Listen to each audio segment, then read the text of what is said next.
Hoy, 1 de abril, celebramos la fiesta de San Hugo de Grenoble. Nació en Francia en el año 1053. Aún siendo niño, su padre, Odilon, entró en la Cartuja.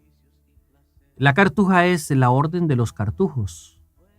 Ellos se dedican exclusivamente a la contemplación, meditación y a la oración. O sea, son ermitaños, se les llaman también anacoretas, o monjes de clausura.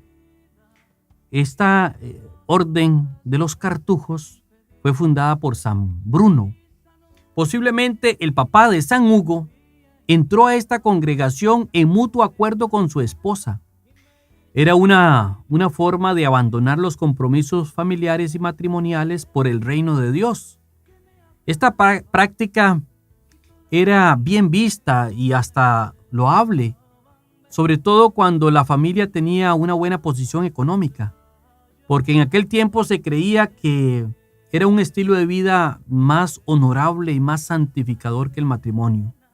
Incluso se llegó a los extremos de pensar que las relaciones sexuales eran impuras incluso en el matrimonio y se debían tener única y exclusivamente con fines procreativos, para tener hijos.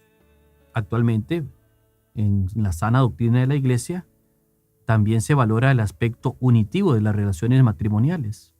Pero por esa mentalidad es que muchos consideraban honorable abandonar el matrimonio para dedicarse, según ellos, a algo más sublime y más santificador.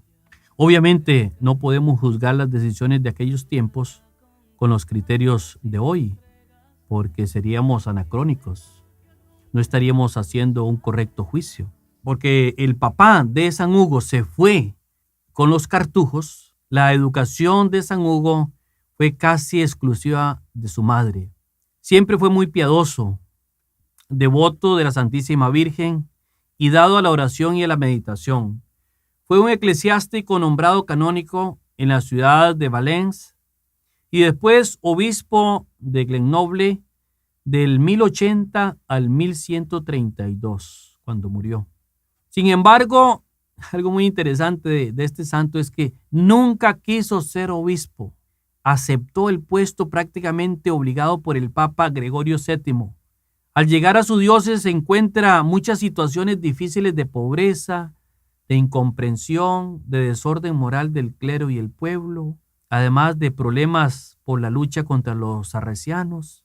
Siente que no puede más, incluso abandona el episcopado. Abandona la diócesis, se fue a un monasterio, al monasterio de San Benito, en la abadía de Moisson-Dieu en Clermont.